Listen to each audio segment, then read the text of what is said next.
Let's bring in now the CEO of Financial Derivatives Company, Mr. Bismarck Rwani, to weigh into this. Good morning, Mr. Rwani. Thank you for joining us this morning. Good morning. Good morning, and thank you for having me. Now, you and your team had projected a decline of 16.8% for August inflation. However, we're seeing a slight decline on the rate. It looks like the rate of decline is slowing. Are we getting to that point where we will probably see the rates climb again? Yes, you're right. Actually, we are approaching what we call the point of inflection. In other words, we are seeing the rate of inflation actually decelerate. And it points to one thing.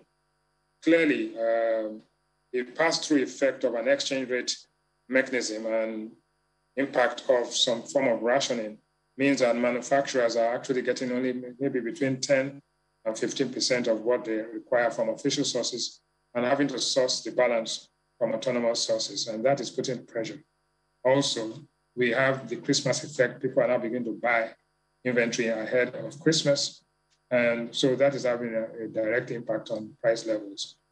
Having said that, we must understand that there's also price resistance by consumers who are weary, who have income constraints. So you see that, and you look at it, but very, very significant is the fact that the month-on-month inflation increased, which means that when you compare the price of a product which you bought last month with the product which you bought this month, it has increased. What you have as headline inflation is comparison with last year. But last year is a long time ago.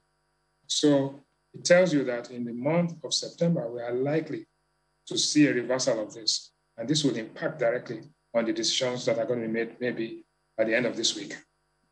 All right, Mr. Rwani, thank you so much for that. We'll discuss this matter by tomorrow on our Commodities Market Update. Thank you so much for coming on the program this morning. Thank you for having me.